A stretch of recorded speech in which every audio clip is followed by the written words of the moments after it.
안녕하세요. 바른사의 미트 콘서트 28번째 시간입니다. 저는 오늘 진행을 맡은 바른사의 시민회의 전미라 팀장입니다. 지난 시간 미트 콘서트는 허희영 한국항공대 경영학부 교수님 모시고 항공업계의 위기라는 주제로 이루어졌습니다. 코로나19로 인해 항공업계가 극심한 어려움을 겪고 있는 상황에서 대한항공과 아시아나항공의 합병으로 항공업계 구조조정이 진행되고 있지만 그 과정이 순조롭지만은 않을 것 같습니다.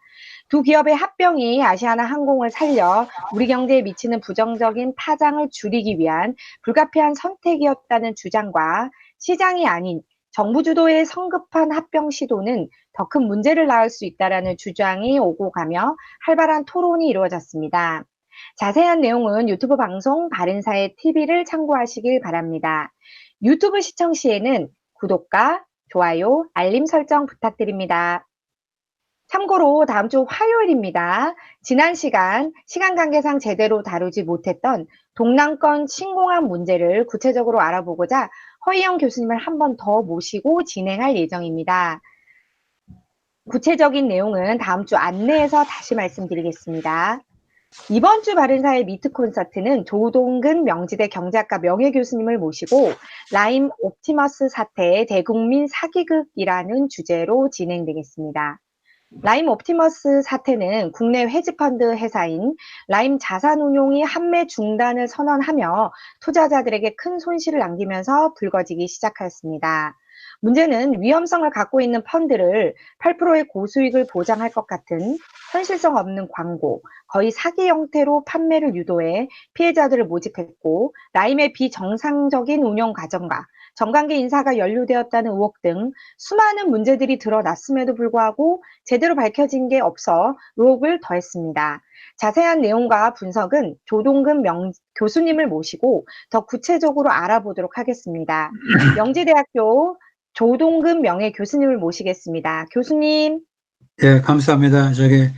일단은 제목을 좀 읽어드리면 대국민 금융 사기 끝판왕이죠. 라임 옵티머스. 그래서 부제를 판도라 상자 덮으면은 국민과 국가는 죽는다. 물론 여기 이제 생략된 게 있습니다. 정권을 살고 국민과 국가는 죽는다. 근데 정권을 살고는 굳이 안 넣어도 될 것 같아서 이렇게 뺐습니다.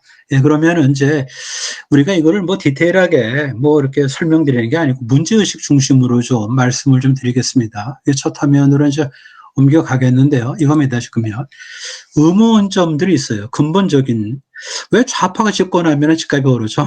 그렇다 치고 서민이 올리는 금융사기는 항상 좌파 때 창궐합니다. 그거 왜 그렇습니까?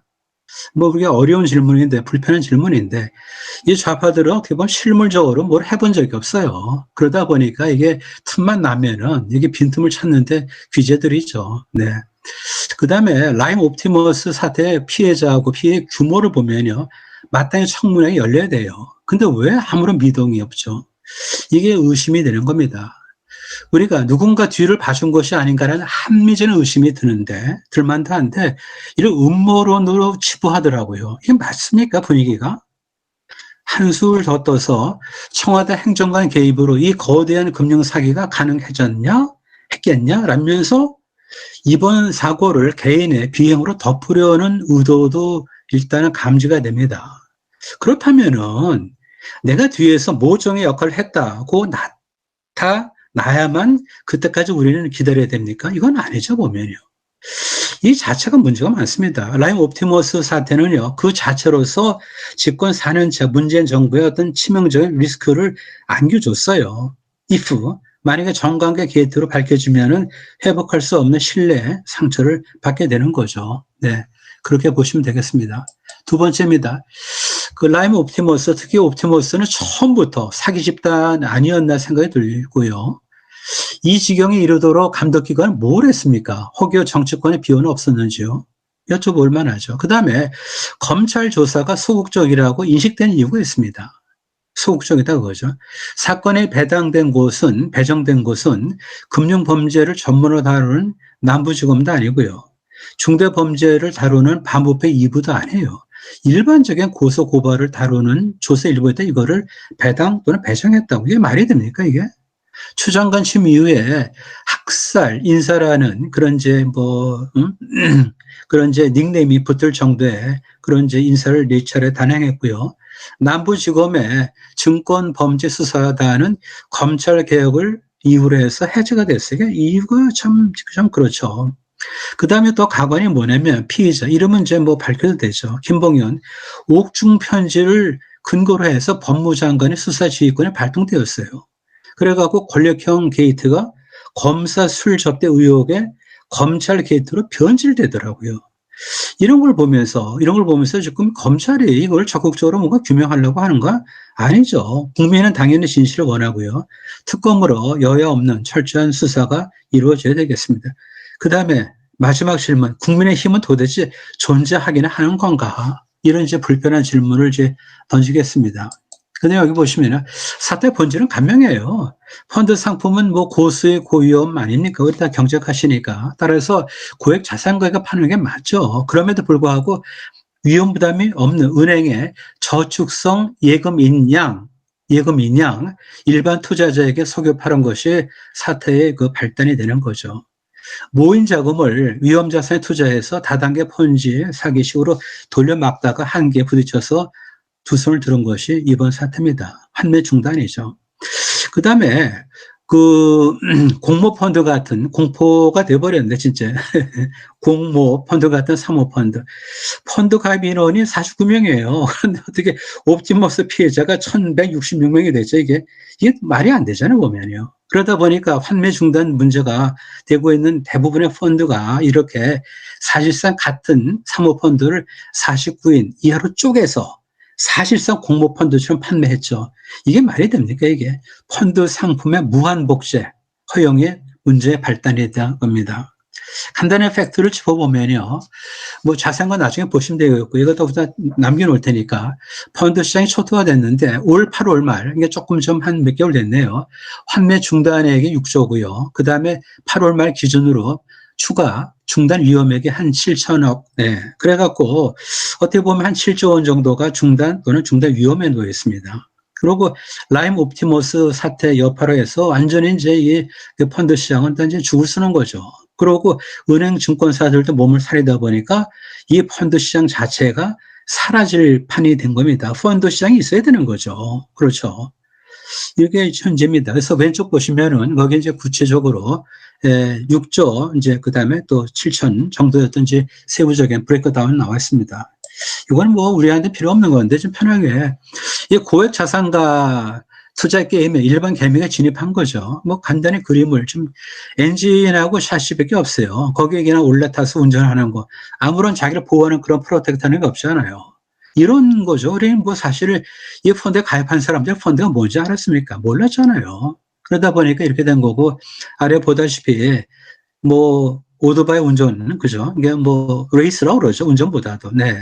그래서 오른쪽에 또 극적인데 격투기 경험이 전혀 없는 일반인을 UFC에게 들이민 겁니다. 그래갖고 하여튼 뭐 이게 준다고 그러니까 이게 들어간 거죠. 그 안에서 뭐가 일어나지도 모르고 자기 돈이 어떻게 쓰이는지도 모르는 거죠. 지금요. 네. 그 다음에 뭐 너무 당연한 거지만은 사모펀드 가입자는 아무런 보호를 받지 못하는 거죠.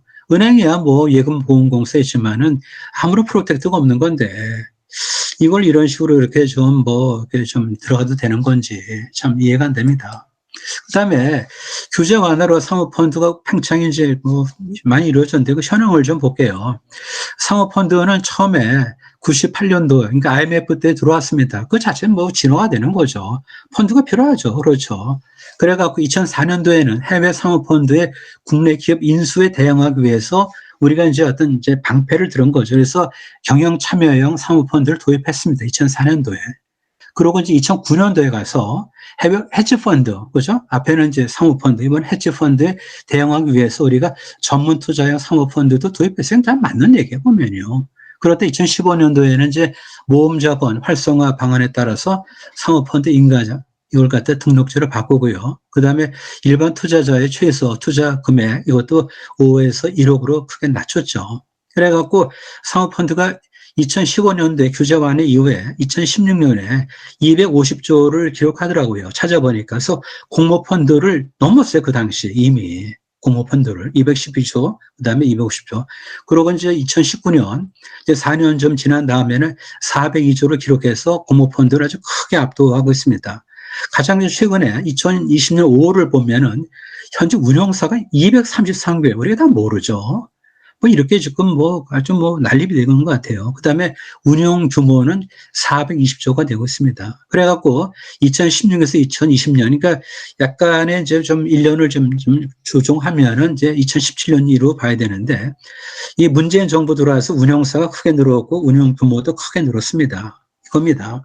그 다음에 이 정권이 이제 뭐냐면은 이제 얘기하는 게, 그 오른쪽 보시면요, 박근혜 정부 규제 완화 때문에 오늘의 사태가 뭐 이렇게 얘기를 합니다. 그래서 저는 이게 왜 그런가? 근데 그렇지 않아요. 문재인 정부도 사모펀드 규제를 완화했어요. 꾸준하게. 2018년, 19년, 20년에 보면 이런 식으로. 근데 이 자체는 사실은 뭐 규제 완화 차원에서도 그렇게 잘못된 건 아니에요. 근데 보면은 이제 앞에 박근혜 정부 규제 완화를 모든 몰고 가는 어떤 이 정권의 어떤 행태, 이런 것이 싫은 거죠. 그래서 이제 여기 보다시피 문재인 정부 들어서도 꾸준히 규제 완화가 이루어졌다. 가장 눈에 띄는 게 2018년대, 물론 이제 최소 자본금 요건이 그래 중요한 건 아닌데 20억에서 15억으로 낮춘 거죠. 그 다음에 이제 2020년에는 3호, 그죠? 그러니까 모험 자본 공급 등을 위해서 운영 자율성을 지속해서 보장한다. 그러니까 이제 사모펀드를 이렇게 만들어준 거죠. 그리고 거기에 아래 보면은 이제 PBS 서비스도 이때 들어오는 겁니다. 네. 그래서 PBS는 뭐 아시다시피 이제 프라임 브로커리지 서비스가 들어오는 거죠. 그래갖고 투자자를 위해서 모든 일괄 패키지를 다 서비스하는 거. 이게 보면은 이제 그만큼 이제 장을 갖다 만들었다고 하죠. 자기는 다 했어요. 앞에도 했고. 그런데 이걸 갖다 뭐 이상하게 꼭 박근혜 정부 때 이래서 이랬다 이런 식으로 좀 하는 거. 그 좀 미안하지만 하여튼 몸에 뱄어요. 뭐가. 내로, 남불 이렇게 되는 거죠. 뭐 다 하는 거지만 사모펀드가 참 악용될 위험성이 있는데 너무나 인식이 부족한 거죠. 이걸 갖다 얘기 주시지 않고. 사모펀드는 아시다시피 보면 사적인 개인 모임이에요. 조금 신뢰되는 표현이 됐는데 사적인 개인 모임이지 뭡니까? 비공개적으로 자금을 갖다 모아서 운영하니까.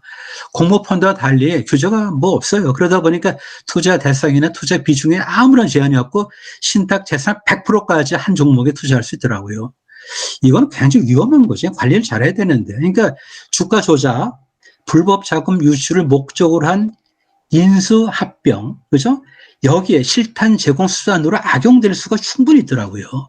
이거에 대해서 사실은 예의주시하지 않았죠. 그 다음에 뭐 사모펀드 환매 중단만 얘기를 하는데 그만 보지 마시고 사모펀드 투자로 거래 정지된 기업의 소액 주주 피해를 우리가 피해액에다 더 집어넣는다면 이것도 대단한 숫자가 될 것 같아요. 그러니까 환매 중단뿐만 아니라 사모펀드가 투자가 들어가서 난장이 돼갖고 거래 정지된 기업의 소액 주주 피해까지 하면 더 하셔야 되는 거 아닙니까? 왜 그걸 빼냐 그런 얘기예요. 나중에 다시 말씀드리지만은 이제 그 성지건설이 사모펀드에 스케이프고트가 됐더라고. 깜짝 놀랐어요. 어디 이렇게까지 당할까. 예. 그다음에 여기 하나 이제 라임 투자 후에 라임만 보는 겁니다. 거래 정지된 주식이에요. 여기 보시면요. 이제 주가가 있죠. 그래갖고 이제 뭐 현재 뭐 그다음에 이제 투자 당시에서 이제 하락률을 보시면 이렇게 되니까 거래 정지가 하나, 둘, 셋, 넷, 5개 되는 거 아니에요. 어떻게 그걸 투자를 했는데 거래 정지가 됐나? 전 이걸 진짜 이해를 못 하겠어요. 오른쪽에 보시면요. 거기 이제 3개년인데, 거기 이제 유상증자 플러스 CB, 그러니까 전환사채까지 사서 증자에 들어갔죠. 그러고 거기 이제 가운데쯤 보면 이제 캐피탈 익스펜디처죠. CAPEX, 캐피탈 익스펜디처. 그러니까 쉽게 말하면 증자를 받았는데 유형 고정 자본 형성을 별로 안 했어요. 근데 왜 이게 거래 정지가 되죠? 참 미스테리예요. 오른쪽에 제가 써드렸어요. 유상증자를 했음에도 불구하고 고정 자본 형성이 이루어지지 않았는데 어떻게 주가가 폭락해서 거래가 정지가 되냐 이거예요. 이런 거는 하나씩 사건을 분리해가지고 왜 그런가 그 이유를 갖다 하나씩 좀 봐야 돼. 그래갖고 부정 여부를 정확히 판단해야 됩니다. 이거는. 네. 그 다음에 이제 여기 이제 주가 조작 의심 사례인데 아까 말씀드린 대로 이제 사실은 이제 선은 선이 아니잖아요. 뭐 이렇게 쉽게 말하면 그냥 속여가지고 안전하다, 고수익이다 해갖고 돈을 모아서 그걸 갖다가 몰빵을 해갖고 어디다 투자를 했는데, 김봉현은 다 알죠. 스타모빌리티. 근데 귀뜸을 했어. 이거는 추정인데 아직은. 주가 조작을 귀뜸을 했는데 더 센 것이 있다. 이게 뭐냐면은 뭐 환매 중단보다도 뭔가 그 돈을 가지고 이렇게 주가 조작을 했다는 거를 시사를 하는 거죠. 암시하는 거죠. 여기 보면 S사, E사, P사가 있는데 여기 아주 짧은 시간에 뭐 4배가 되고 8배가 되고 15배가 돼요. 이거 어떻게 가능합니까? 같은 기업이 4배, 8배, 15배 돼.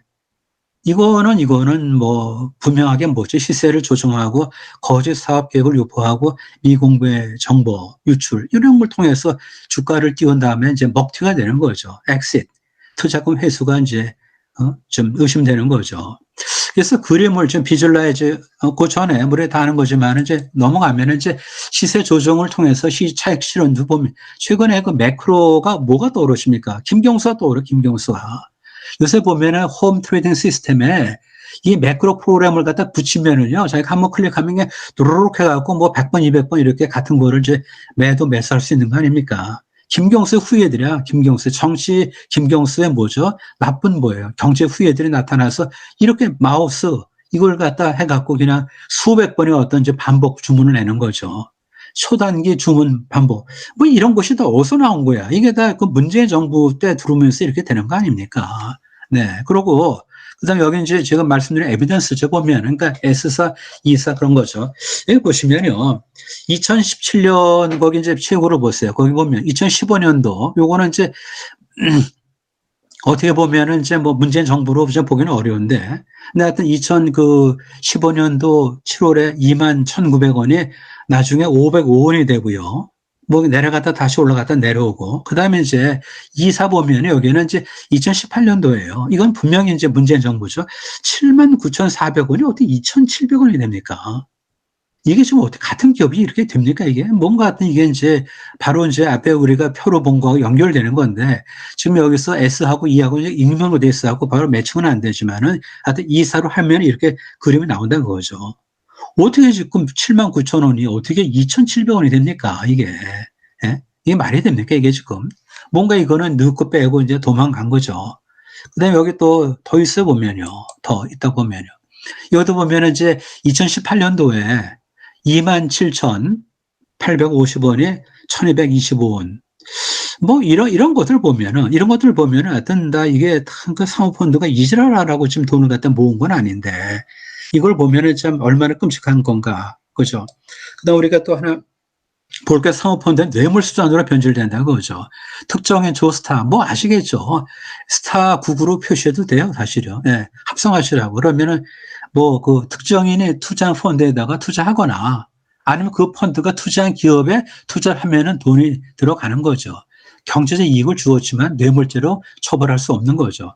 그러니까 이런 상호펀드 이런 것들 전부 다 악용되는데 참 이게 예?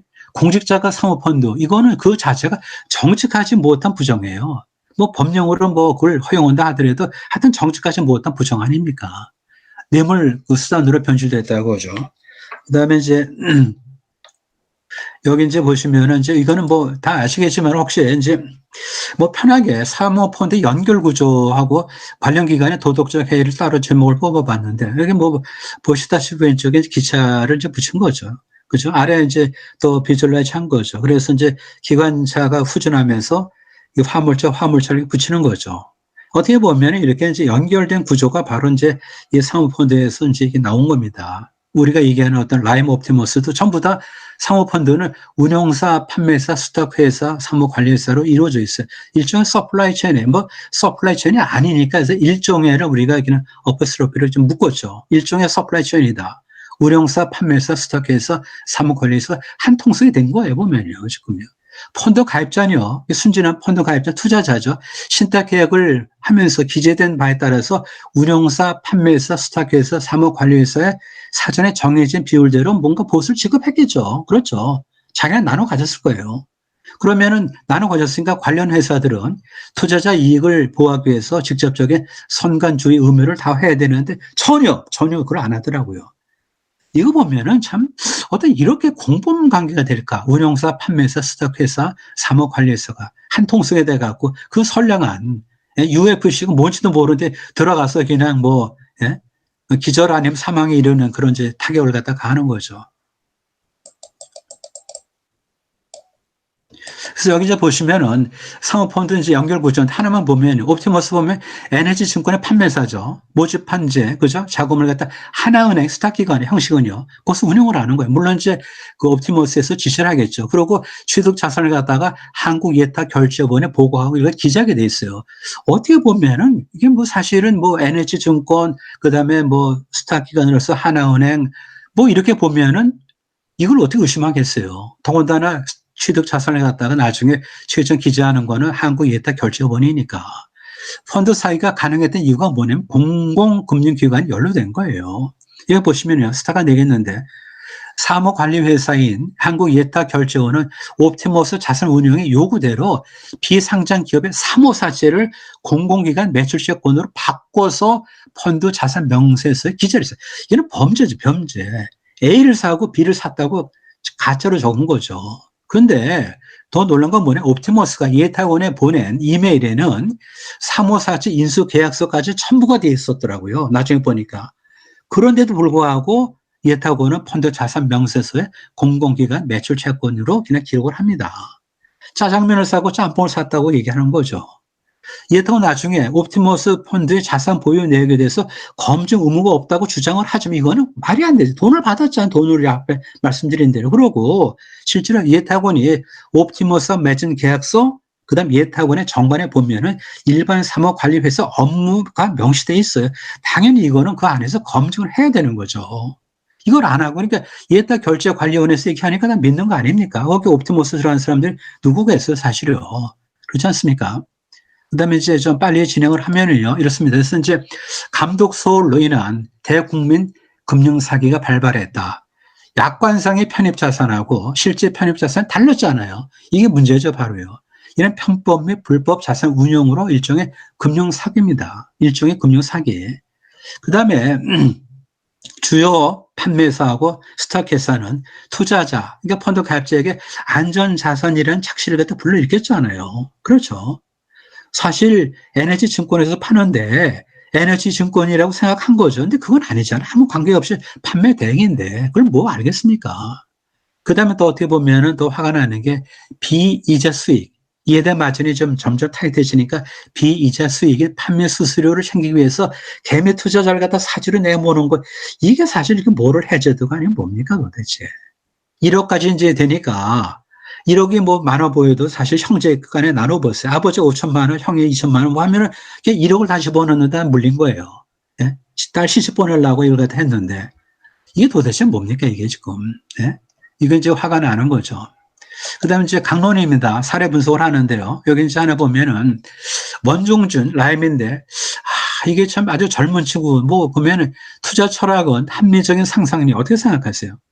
합리적 상상력, 그 다음 트렌드와 실적에 만나는 기업이 투자한다. 이런 도대체 무슨 마케팅 용어나. 사실 이거는 안 해요, 보면요. 조동원 교수는 아주 불길하더라고요. 아주 불길한 조짐 보이더라고요. 어떻게 상상력은 도대체 트렌드는 뭐야, 트렌드는. 물론 이거는 어떤 패셔너블한 용어로서 그냥 하나의 이제 구원은 될지 몰라도 이걸 갖다가 대표가 말이죠. 뭐 투자 철학에서 얘기하는 거 벌써 일찌감치 싹스가 노란 걸 좀 읽었다고 보면요. 그 다음에 또 라임 자산 운용이 뭐냐면 임직원 펀드하고 일반 펀드를 같이 혼용을 했어요. 이건 아주 악질이죠, 악질. 그렇죠. 임직원이 일반 투자자의 이익을 갖다 침탈한 거 아닙니까? 명백한 불법이죠. 그러면서 무슨 합리적인 상상력이, 이게 합리적인 상상력이야? 이게 트렌드하고 실적에 만나는 거야, 이게? 이게 지금. 라임 연역은요, 2015년도에 투자 자문회사인데 이 정보 들어오고 나서 이게 시작해 딴딴딴 하면서 자산 운용사로 변신합니다. 이 정보 들어오고 나서. 그 다음 17년에 신한금융투자와 손잡고 해외금융무역 펀드를 출시해요. 근데 여기서 보면 5에서 8% 수익률을 역속을 한다. 이게 가능합니까? 경제학 하는 분들 어떻게 생각하세요? 이게 가능합니까? 지금 연율 얼마? 2% 주기가 어려운데 5에서 8%? 비정상적 투자가 아니면 그 수익률을 맞출 수가 없는 거죠. 너무 높은 거죠. 이러면서 무슨 도대체 합리적인 상상력이고 트렌드하고 실적에 만납니까, 이게. 예? 그다음에 이제 여기 보면은 이제 모자 펀드를 이용해서 그러고 이제 뭐 그런데 또 하나 뭐냐면은 뭐 다 아시는 거니까 건너뛰겠는데 6개월 만기 확정이자 지불로 이렇게 또 낱낱이 또 포장을 해요. 펀드 운영사에서 지키기 어려운 건데 그렇게 자꾸만 이렇게 이제 그 안에 방화벽이 무너지는 거 아닙니까? 초기에는 방화벽이 있었겠죠. 모펀드 간에 깨지니까 모펀드 간 돌려막기가 불가능하니까 모펀드 간 돌려막기를 통해서 환매 응하지 않으면 안 될 정도로 부실한 거죠, 보면요. 이게 바로 뭡니까? 펀드식, 혼지식 사기가 되는 전형이 되는 거죠. 그 다음에 여기 보면은요. 여기 이제 레버리지를 통해서, 레버리지를 뭐 좀 탓할 건 없는데, 레버리지를 이게 그렇게 자신이 없으면서 레버리지를 할 수 있을까요? 보면은. 그러니까 아까 운영자산에다가 대출을 받습니다. 그래갖고 2조를 굴려요. 근데 금융권 대출은 이게 TRS 계약이에요. 토탈 리턴 수업인데 특별한 건 없는 것 같더라고요. 뭐냐면 일단 대출자 채권 우선 변제를 집어넣는 거예요. 그러니까 일단 고객으로부터 받은 거에다가 대출을 받아서 운영하다 빵꾸 나면은 먼저 대출해준 사람부터 원금을 청구한다라는 어떤 우선권을 주는 게 TRS에 별거 없어요. 그러다 보니까 일반 투자자 채권 뒤로 밀리는 거 아닙니까? 그 다음에 투자 자금은 변칙적 운영은 다 뻔한 거고요. 어느 정도냐면은 스타 모빌리티 전환사채 195억을 매입을 하는데 환매가 중단돼 플루터 펀드에서 돈을 빼서 김봉현 자산에 매입하는 게, 그러니까 고객이 준 걸 갖다 이걸 빼내갖고 뭐죠? 김봉현의 뭐야 전환사채를 사주는 거. 이게 도대체 뭡니까 이게 지금 이게 사실 라임이에요. 근데 뭘 도대체 자기네들은 최선을 다했는데 악질은 아니다.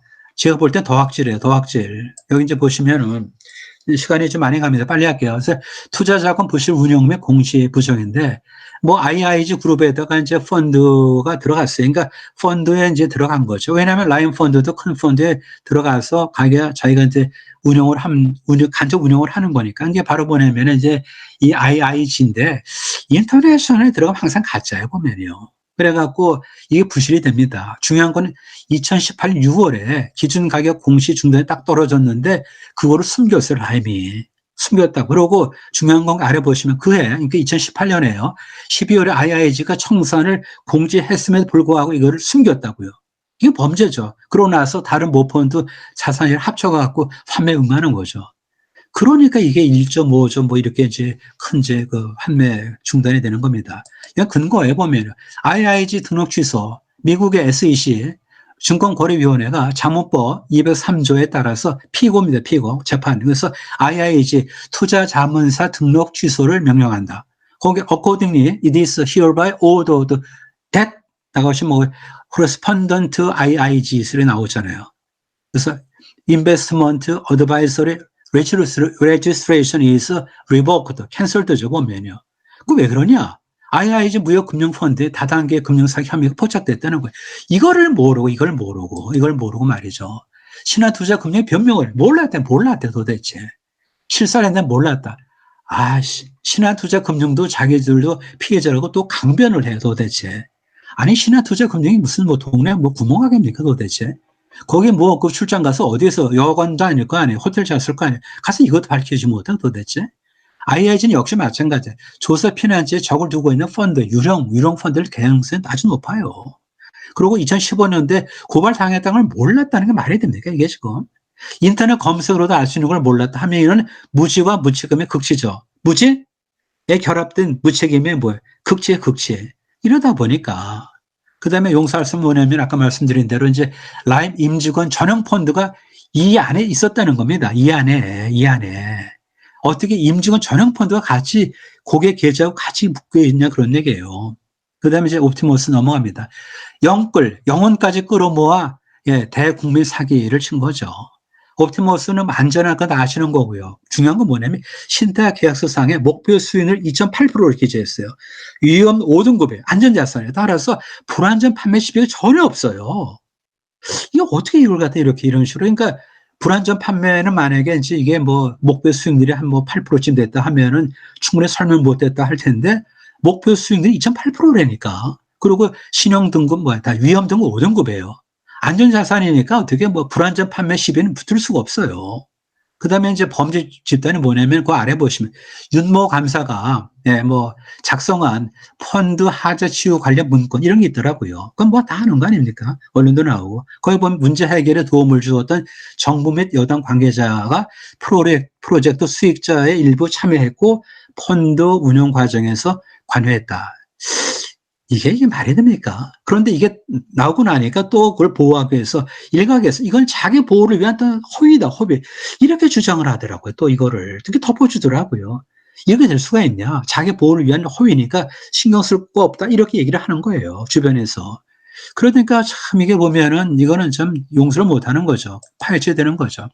특정 대학의 특정지 순혈주의. 에이, 도대체 이게 뭡니까? 이혁진, H대학. 짐작되시죠? H대학 경적과 86학번 임종석 뭐 금방 다 드러났네요. 전 대통령 같은 동기야, 동기. 뭐 이렇게 되는 거고.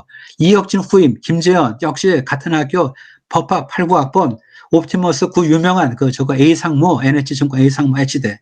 이게 도대체 뭡니까? 순혈주의. 옛날에 이런 게 없었다고요. 이게 지금 만약에 그냥 단순한 금융 부정이라면 순혈주의가 들어올 틈이 없죠. 왜 H대학에 K대학, 뭐 S대학, Y대학 다 들어갈 거 아니에요. 근데 그때 어떻게 H, 트리플 H가 들어가네 그런 얘기예요. 또 하나, 라임 사태에서 왜 이렇게 고향 선후배가 많아 도대체? 왜 고향 선후배가? 왜 고향 선후배?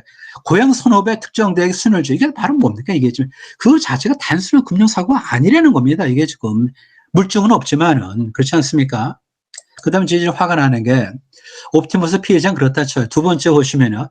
펀드 자금을 2대 주주가 대표로 있는 비상장 회사에 투자를 했습니다. 이거는 어떻게 되는 겁니까? 펀드 자금을 2대 주주가 대표로 있는 비상장 회사에 투자를 했어요. 명백한 배임이죠. 사익 편취가 되죠. 정상적인 회사라면 이거는 꿈도 못 꾸는 겁니다. 펀드 가입자하고 이게 충돌되는 거 뻔히 알면서 반대로 해석하면은 펀드 자금 유용을 위해서 회사를 만든 겁니다.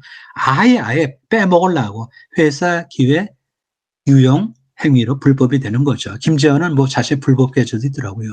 그 다음에 여기 이제 시간이 갔어요. 빨리빨리 할게요. 다 끝났습니다. 그래서 보면 이제 이 옵티머스 해서 보면 대개 이제 회수 되는 게 얼마 안 되는 게 지금 뭐 15.2 막시멈, 그 다음에 미니멈 8% 되는 겁니다. 이거밖에 안 돼 보면. 이건 뭐 증발됐는데 이게 참 증발되는 게 왜 그러냐 보면은 주식에 들어간 펀드 대부분이 증발됐고요. 여기 이제 사용처가 또 불분명한 한 900억 있는데 이게 충격적이에요, 보면요. 제가 이걸 못 적겠다. 그래서 영어로 썼는데, 그래서 펀드 판매 자금이야. 이걸 대부 DKEMC에 DKEMC. 뭐의 약자인지 모르겠어. 대부 DKEMC 등 옵티머스 관계사들이 발행한 사무사채에 투자를 했어요. 그래갖고 트러스홀이라는 페이퍼 컴퍼니를 통해서 MGB 파트너스로 넘어갔는데 이 MGB 파트너스가 바로 뭐냐면 옵티머스 2대 주주가 뭐예요 지금 이 좀 대표이사인 회사예요. 이거를 보면 이거는 진짜 참 이게 좀 말이 됩니까? 네? 흥분이 되는데 그 다음에 이제 옵티머스 이상양 성지건설 옵티머스가 2017년에 성지건설 전환사채하고 주식을 매입해서 일단 최대 주주가 되고요. 유상증자에 참여해서 지분을 50%를 넘겨요. 그러니까 잘게 된 거죠. 이렇게 간단히 차지할 수 있을까? 그러니까 뭔가 부실기업을 찾은 거죠. 부실기업을, 한계기업을. 그래서 경영권을 장악한 다음에 투자하고 대여 명목으로 다 빼내갑니다. 구체적으로 성지건설이 이제 피인수 후, 그러니까 인수되고 나서 옵티머스 펀드에다가 280억을 투자를 해요. 투자를 하고, 그 다음에 또 옵티머스가 성지건설 유상증자에 참여했던, 유상증자 참여하면서 납입한 250억은 옵티머스 관계사의 자금을 대여하는 형식으로 해서 회수합니다. 이러다 보니까 성지건설의 변칙적인 자금 흐름에 외부 회계 법인이 포착되다 보니까 그대로 감사 의견 거절, 그 다음에 상장 폐지예요. 그러면은 여기서 참 의심간에 상장 폐지가 됐어요. 그러면은 뭔가 옵티머스 펀드 사기가 뭔가 행각이 드러나잖아요. 이걸 왜 못 찾았냐 그런 얘기예요. 그런데 절묘한 거는 한국방송통신전파진흥원 이거는 진흥원입니다. 진흥원 공공기관이죠. 2017년 6월에서 2018년 3월까지 무려 1,060억 옵티머스에 투자합니다. 물론 회수도 하고 투자도 했겠죠. 그 상당하게 성지건설 인수에 사용됐어요. 그러면은 공공기관의 어떤 기금을 가지고 이렇게 옵티머스 펀드가 성지건설 인수하는데 써도 되는 겁니까? 그때 전파진흥원에 투자가 없었으면은 옵티머스는 적기 시장 조치로 퇴진했어야 되는데 면한 겁니다. 나중에 이제 이게 뭐 이렇게 성징어서 부도가 나와서 난리가 나니까 이제 전파진흥원의 특별 감사를 받아요. 자기네 입장이 그러니까 옵티머스 경영진을 펀드 사기 혐의로 수사를 의뢰했어요. 그런데 수사 의뢰 7개월 동안 뭘 할지 모르겠어요. 뭘 했는지. 2019년 5월에 전파진흥원에 재산상 손해가 없다는 이유로 해서 무혐의 처분입니다. 아니 물론 그러면은 뭐 재산상의 손해가 없으면 다 됩니까? 그러다 보니까 옵티머스 펀드 사기는 그 이후에도 계속 keep on going. 그래 이렇게 된 거죠. 혹시 검찰총장 전 최동욱 그다음에 옵티머스 관련 뭐 어떤 로비스트였던 그런 것이 이제 의심이 되는 거죠. 네, 다 왔습니다. 그래서 이제 뭐 좀 잠깐만요. 미안합니다. 말 빨리 하다 보니까. 그래서 이제 뭐 중앙지검은 아까 말씀드린 대로 원래 이거는 사실은 이건 당연히 뭐 남부 또는 뭐 중앙지검이라면 이제 반부패 조사부에서 해야 되는데 이걸 갖다가 권력형 범죄를 갖다가 어떻게 이거를 반부패 조사부 검사를 다 빼냅니다. 한동훈의 어떤 검은 유착 수수로 이제 다 돌리고 나서 일반적인 고소 고발 사건을 배정하네 그런 얘기예요. 이런 거는 참 그럼 옵티머스 조사 과정에서 청와대를 비롯한 정관계 인사 나온 거죠. 예. 20명의 실명에 담긴 내부 문건이 발견됐어도 조사에 남지도 않은 거. 이런 게 다 뭐냐 그런 얘기죠. 이걸 보면은 의심이 가는 거죠. 그래서 자금 유치요, 그다음 펀드 판매, 전파진흥원 투자 등이 로비로 엮여 있을 개연성이 아주 높죠. 따라서 그만큼 정관계 게이트를 비워될 가능성이 아주 높습니다. 특검을 통해서 판도라 상자 열어야 되는 거죠. 판도라 상자 덮으면 정권은 살고 국가와 국민은 죽는 거죠. 정권은 덮겠죠. 정치 리스크를 덜기 위해서. 근데 그건 아닙니다. 다 왔습니다. 사모펀드 피해를 줄이기 위해서 우리가 제도 개선을 해야 돼요. 개미한테 문동 낮추기 치명적입니다. 원래 사모펀드 돌아가면 됩니다. 유럽 자산가 어떤 자본시장법 범위 내에서 마니게임 누가 뭐랍니까? 하세요. 유럽 자산가 자본시장법 범위 내에서 마니게임. 하지만은 뭐 사모펀드 최소 인가 기준 뭐 상향 조정하고 등록제에서 인가제로 가는 거 이런 건 당연해야 될 것 같고요. 자산 운용 공시 등의 금융 감독을 강화를 해야 되겠다. 이겁니다. 제일 중요한 겁니다. 예, 감사합니다. 네. 네, 선생님 감사합니다. 긴 시간 동안 자세히 알려주셔서 감사드리고요. 사모펀드의 문제점과 위험성 그리고 라임 옵티머스 사태에 대해 구체적으로 이렇게 설명을 해주셨습니다. 단순한 금융사고가 아니고 정관계 인사들이 관련되어 있다는 의혹도 받고 있는 만큼 특검으로 가서 제대로 밝혀야 한다라고 강조해 주셨습니다. 조동근 교수님이 라임하고 옵티머스 시사성이 높고 중요한 부분의 핵심을 잘 설명해 주셔갖고 공부가 잘 됐습니다. 그 저는 이제 최근에 이제 사모펀드 관련해갖고 뭐 검토하고 하는 그 법학자들도 나오고 하는데 그 중에서 우리 조동근 교수님 실상을 정확히 보여주셨는데 이게 이제 사모펀드에만 초점을 맞출 뿐만 아니고 이게 이제 사실은 중요한 거는 지금 현재 문제가 되고 있는 거를 보고 그것을 막는 형태가 돼야 되는데 그런 관점에서 제가 봤을 때는 이 공직자윤리법에서 우리가 이 공직자들이 이런 그 사모펀드나 이쪽에 투자하는 걸 저는 막아야 된다고 봅니다. 예를 들어서 권력자가 투자를 했을 때 그것이 이 내부 정보가 들어가면서 이제 문제가 생길 소지가 있기 때문에 저는 그거를 막지 않으면 언제라도 힘센 사람이 투자를 했을 때는 문제가 내부 정보 때문에 문제가 될 수 있다는 그런 생각을 또 갖고 있고요. 그다음에 이제 투자자와 그 운영회사와 피투자회사 심지어는 어떤 사람은 그 세 군데 다 투자자에도 관련이 돼 있고 운영회사에도 관련돼 있고 피투자회사도 관련돼 있단 말이에요. 그 특수관계인들이 그냥 모든 그 단계별로 다 들어가 갖고 이걸 완전히 개인 돈 주무르듯이 막 하면서 돈을 빼냈단 말이죠. 그래서 이게 어떻게 보면 이제 그 관계되는 특수관계인들이 특별히 그게 이제 딱딱 끊겨 갖고 서로 간섭이 안 되도록 물론 이 권력에 의해서 그런 게 이루어졌죠. 그런 게 안 되도록 제도적으로 만들어주는 것이 더 중요하다. 사모펀드라는 건 원래 이게 굉장히 자유롭게 움직이게 하기 위해서 규제를 없앤 건데 그걸 틈타 갖고 이제 그렇기 때문에 제도를 그 아주 잘 운영하게 하면서 그 투자자와 피투자자 운영사 뭐 이런 것들의 그 관계에서 서로 얽히지 않도록 제도적으로 만들어주는 게 중요하지 않을까 그런 생각입니다. 감사합니다. 네. 그냥 궁금해서 하나 여쭤볼게요. 그 조동근 교수님께.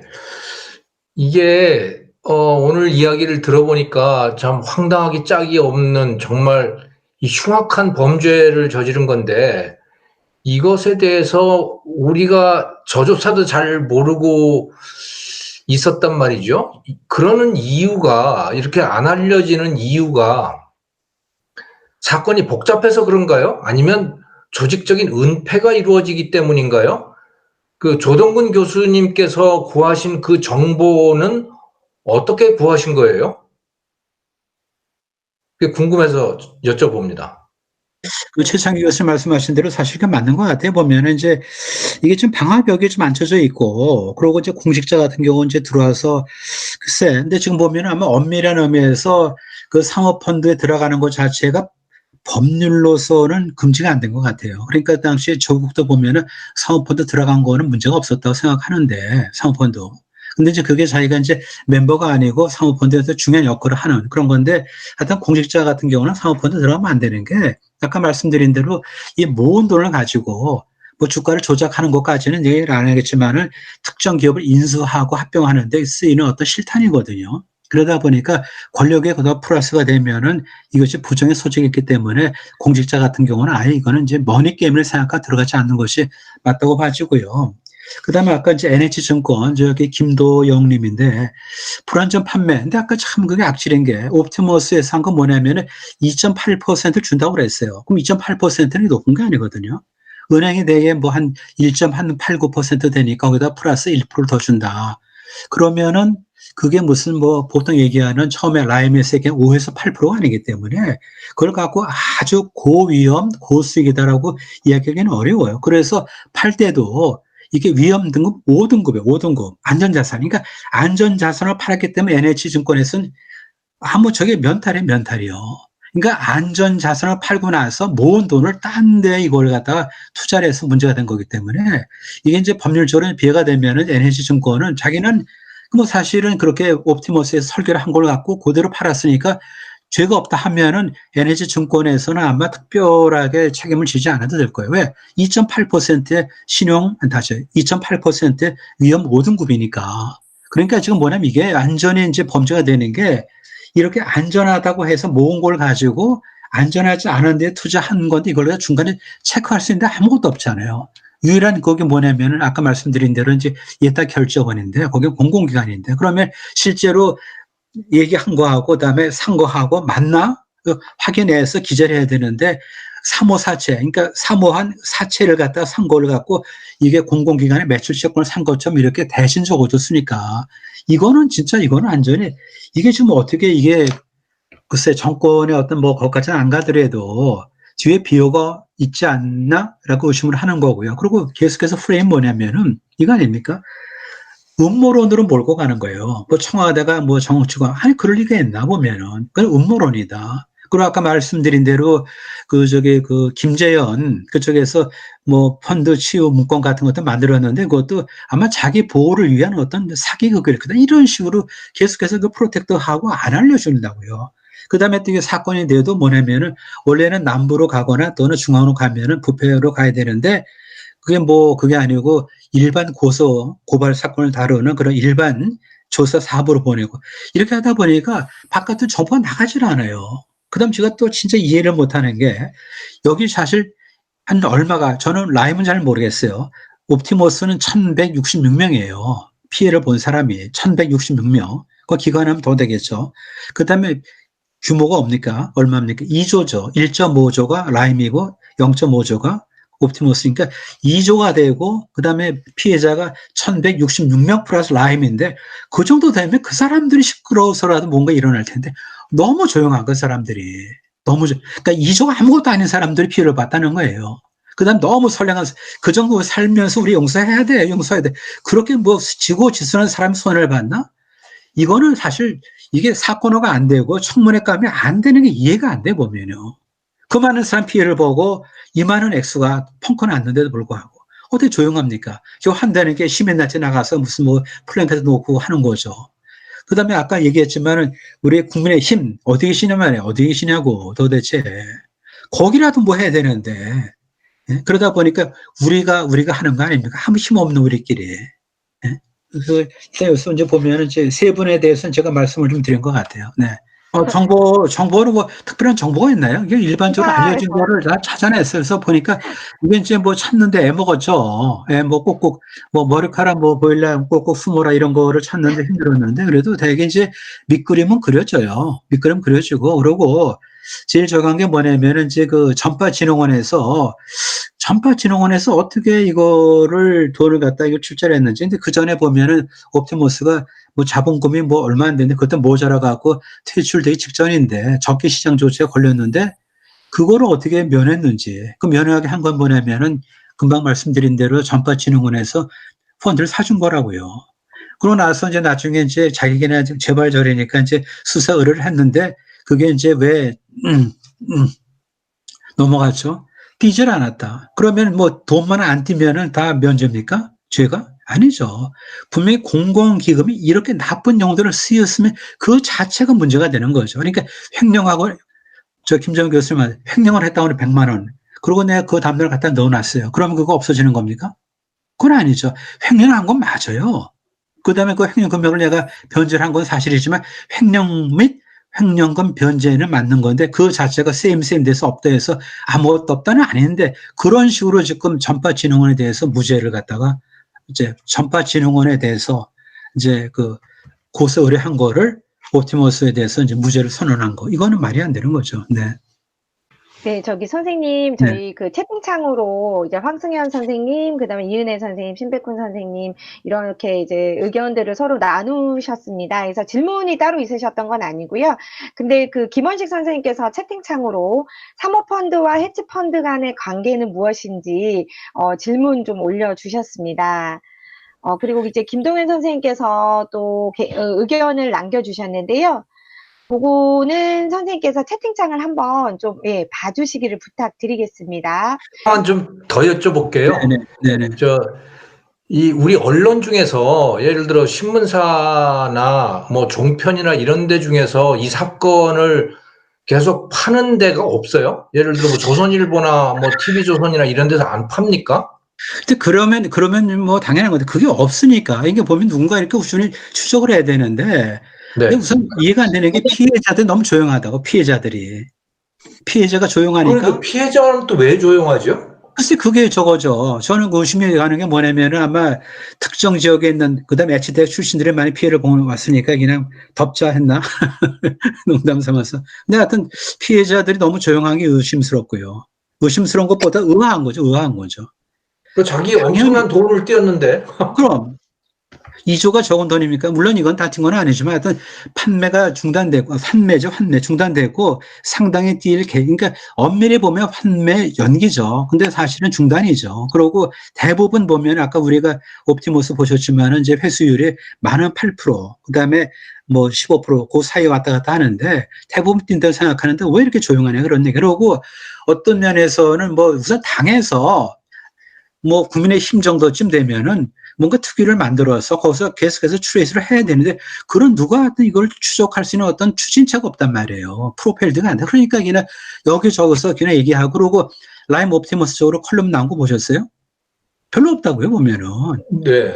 별로 없어요. 그러니까 이게 누군가 시끄럽게 하고 조사를 해야 된다, 뭐 그래야 되는데 그게 없는 거죠. 그러니까 어떻게 보면은 아까 말씀드린 대로 잠깐 음모론을 치부하고 그다음에 무슨 뭐 행정가 몇 명이 들어가서 이걸 갖다가 전체 그림을 바꿀 수 있냐? 이거는 택도 없다. 뭐 이런 식으로 해서 개인의 비행으로 이렇게 몰고 가는 것?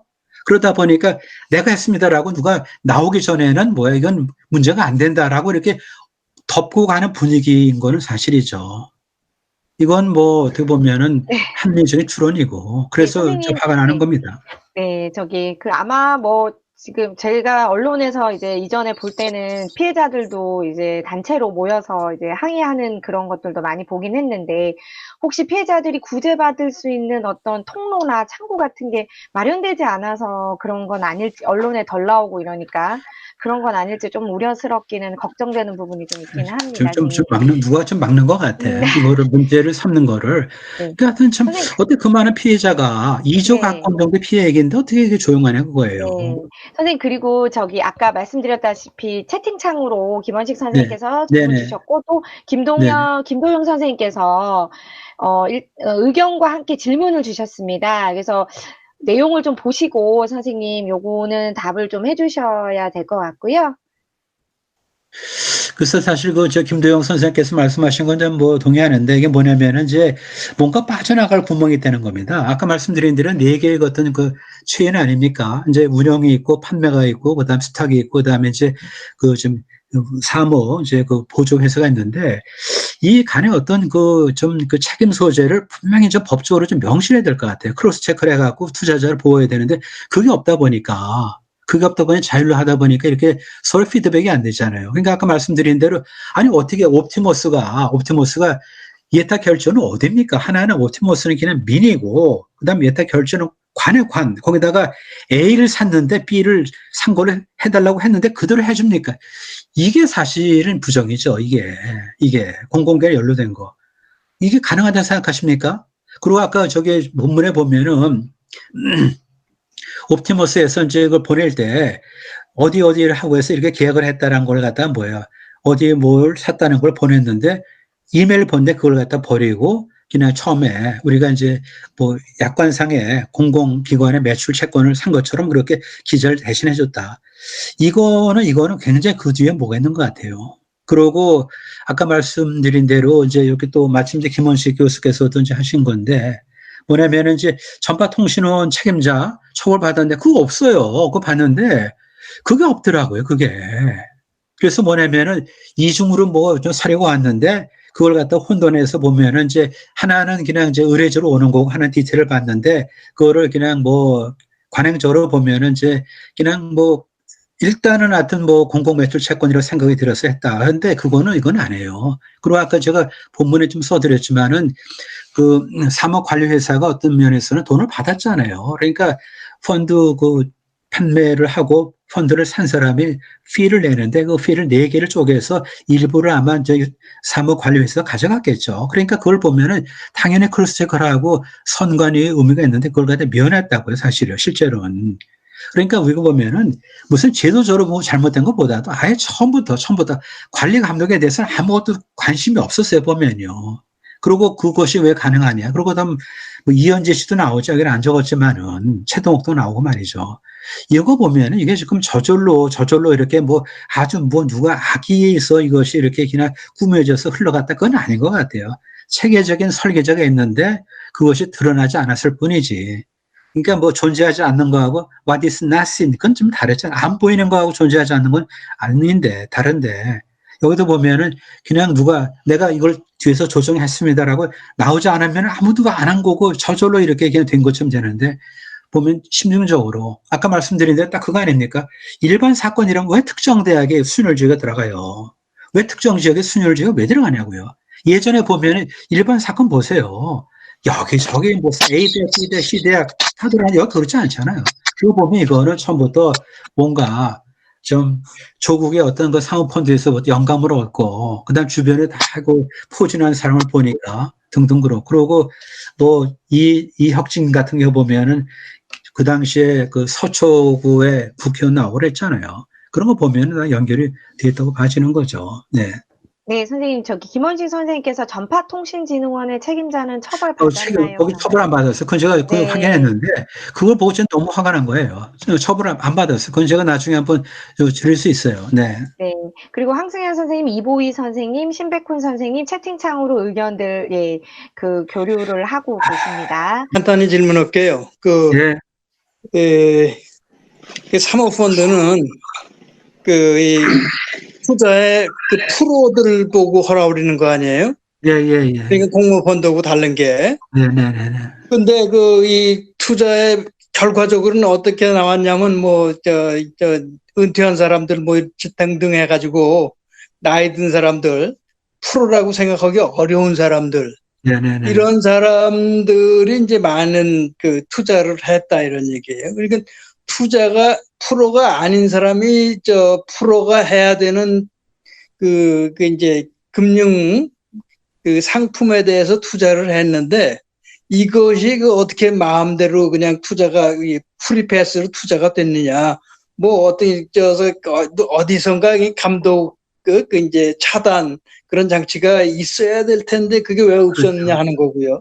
그렇죠. 그다음에 그렇죠. 아까 설명하신 거에 대출자 우선 변제, 예? 그다음에 임직원 전용 펀드, 그 자세한 네. 말씀은 안 하셨지만은 네네네. 거기에서 이게 이제 여러 투자자들 사이에서의 공평성, 네. 그것이 거기 이제 깨졌을 것 같다 하는 그런 생각이 든단 말이에요. 그래가지고 그런 것이 어떻게 그 공평성을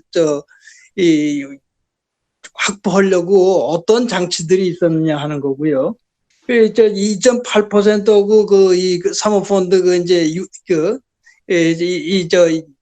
은퇴자들한테 여기 투자하라 할 때 이율 8% 얘기했다는 거하고는 큰 격차가 있는데 2.8%가 어디에 해당되는 거예요? 이상입니다. 네, 뭐 2.8% 정도면 아마 우리가 생각할 때 고위험 고수익은 아닌 것 같아요. 그러니까 팔 때 보면은 이제 형식으로는 위험 자산에서 5등급 정도가 되니까 NH에서 보면은 이제 특별하게 아주 높은 어떤 이제 수익을 미리 개런티한 게 아니기 때문에 설명을 갖다 열심히 할 의무가 없었다라고 얘기를 하더라도 빠져나가는 거죠. 그러니까 가장 문제 발단은 뭐냐면은 처음에 이제 투자 계약서대로 하면은 이제 공공기관의 매출채권에 투자를 한다고 해놓고 그렇게 안 했는데 그거를 아무도 감독을 안 하고 그것이 디텍트가 될 수 있는 메커니즘이 전혀 없었다는 거죠. 그게 가장 큰 문제가 있고요. 그다음 또 말씀하신 대로 TRS 같은 것도 토탈 리턴 수업이 될 테죠. 그런데 보면은 그것도 사실은 그래요. 그러니까 금융기관에서 대출을 받았으니까 대출자가 먼저 청구를 한다고 돼 있으니까 일반 투자자가 되죠. 그러니까 이제 펀드를 이제 산 사람들은 나가면 상관없는데 튀면은 먼저 대출 기관, 그러니까 이제 은행부터 이걸 주면은 돌아갈 게 없죠. 그렇다 보면은 이거는 사실은 선변제를 갖다가 대출 기관에 그걸 청구할 수 있는 거는 그거는 일반 펀드 가입자들한테는 너무 가혹스러운 거죠. 그래서 이것도 뭔가 좀 사전에 명시해야 되는데 그걸 그러니까 그냥 아무것도 없이 다 당한 것 같아요. 아까 말씀드린 대로 그냥 UFC에 들어갔는데 한 번도 격투기를 해본 적이 없는데 그냥 들어가니까 의도 터지는 거죠, 보면요. 이 펀드를 투자해 본 경험도 없고 경영학도 전공 안 해서 자세한 걸 잘 모르겠는데요. 처음에 말씀하셨던 게 좌파 정권만 들어서면 왜 이런 일이 벌어지느냐 하는 거에 동감합니다. 노무현 정권 시절 때는 뭐 게임 사업장 허가인가 뭐 이것 때문에 문제가 됐고. 바다 이야기. 예? 바다 이야기. 바다 이야기인가 뭐 그렇고. 네. 이 정권 실세, 좌파 정권이 들어서면 정권 실세들이 좌우지간 아주 교묘하게 제도의 미비점을 이용하든지 뭐 권력을 남용을 해가지고 정치 자금을 챙기는 그런 것이 반복되는 것 같아가지고 그러나 이것을 어떻게 그럼 제도적으로 방지할 수 있느냐 그런 근본적인 좀 심각한 논의가 더 진행돼야 된다고 생각합니다. 뭐 질문은 아니고요. 그냥 한 말씀 드렸습니다. 네네네. 예, 사실 형법상에서 미국에 전번에 여러분들도 폰지 게임 뭐 있었어요. 그때 거의 종신형인가 몇천 년인가 징역형을 때리더라고요. 그러니까 그 말은 무슨 말이냐면은 금융시장의 질서를 신뢰를 근본적으로 깨는 이런 부분에 대해서는 아주 중범죄로 다스린다고요. 근데 지금 우리나라 이거 보면요. 이 몇천억이 이렇게 슬쩍 해도요. 그냥 몇 년 살다 나와요. 그러면 한 5년 산다 그러면 한 몇천억 먹고 할만 하잖아요. 이게 너무 법이 물러요. 이 금융시장이 신뢰가 붕괴됐다는 건 심각한 얘기거든요. 그래서 우리도 적어도 이 형법상에서 이런 금융시장에서 이런 악질적인 범죄에 대해서는 매우 중형을 다스려야 됩니다. 그게 반드시 들어가야 됩니다. 이상입니다. 네, 좋은 의견 감사드립니다. 펀지 사기 이름 누구죠? 그 이름이 형이 아마 한 몇백 년 됐을 거예요. 몇백 년인가 몇천 년인가 그래요. 굉장히 몇백 년. 무슨 도프죠? 무슨 도프인데. 그 펀지 사기 원조. 예.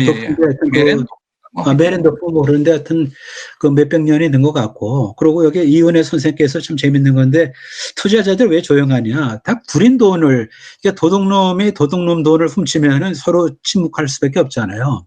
그런 게 아니었나 싶기도 하고. 그러니까, 그 다음 또 하나 아까 황승현 교수께서 사실은 그 사는 쪽도 보면 문제가 있는 거죠. 보면은. 그러니까 어떻게 5에서 8% 준다고 그러는데 의심을 하고 사야 되는데 그걸 사지 않고 다른 어떤 루트를 찾아야 되는데 그걸 덜컥 사고. 그 다음에 그 라임 같은 경우에는 이제 불안전 판매에 대한 그런 게 있을 수 있어요. 왜냐하면 5에서 8% 높은 거죠. 그러니까 충분히 설명을 안 했다라고 얘기를 하면은 그는 이제 판매한 쪽에 완전히 걸릴 텐데 그것도 라임도 조용한 것 같고요. 그래서 하여튼 이상한 피해자가 조용하다. 피해자 조용하다. 그리고 이거를 누군가 끝까지 추적해야 되는데 그런 집단도 없고 그런 개인도 없다. 그겁니다. 그래서 앞으로 좀 이걸 하려면은 좀 이게 다시 원래를 좀 돌아가야 될 것 같아요. 그리고 가버넌스죠, 가버넌스. 그러니까 주식회사는 그렇게 도대체 소유 경영 분리 뭐 이렇게 얘기를 하면서 하는데 이 안에 들어오면은 뭐 엉망이고. 그리고 만약에 삼성 자산 운용했었으면 이런 일이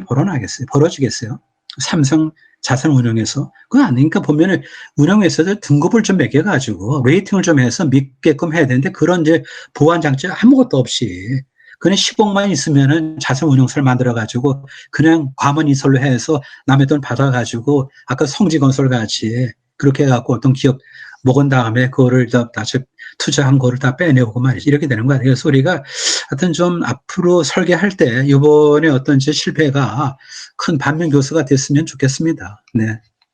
네, 선생님 감사합니다. 저희 오늘 긴 시간 동안 이 라임 옵티머스 사태와 관련해서 정확하게 또 상세하게 설명해 주셔서 많은 이해가 됐고요. 또 질문이 또 오고 가면서 더 많은 것들을 배우게 됐습니다. 정말 선생님 조동근 선생님 정말 감사드리고요.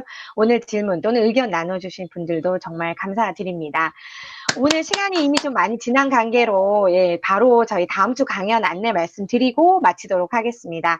다음 주 강연은 12월 8일 화요일입니다. 저희가 원래 항상 수요일마다 하는데요. 다음 주에는 저희 좀 사정상 화요일 날 하게 되었습니다. 그래서 잊어버리지 않고 꼭 기억해 주시길 부탁드립니다. 수요일이 아닌 화요일 12월 8일 시간은 같은 9시 30분입니다. 지난 시간 언급되긴 했지만 시간 관계상 제대로 다루지 못했던 동남권 신공항 문제에 대해서 한국항공대학교 경영학부 허희영 교수님 다시 모시고 구체적으로 좀 알아보는 시간 갖고자 합니다. 지난 시간에서도 저희가 그 동남권 신공항 문제에 대해서 많은 관심들을 좀 표현을 해주셨어요. 그래서 많은 토론 또 왕성한 말씀 기대하겠습니다. 오늘도 이렇게 늦은 밤까지 함께 해주셔서 너무너무 감사드리고요. 다음 주에도 많은 관심과 참여를 부탁드리겠습니다. 저는 다음 주에 다시 뵙도록 하겠습니다. 정말 감사드립니다. 예, 감사합니다. 잘 들었습니다. 고생하셨습니다. 감사합니다. 예. 감사합니다. 조 교수님 수고하셨어요. 네, 감사합니다.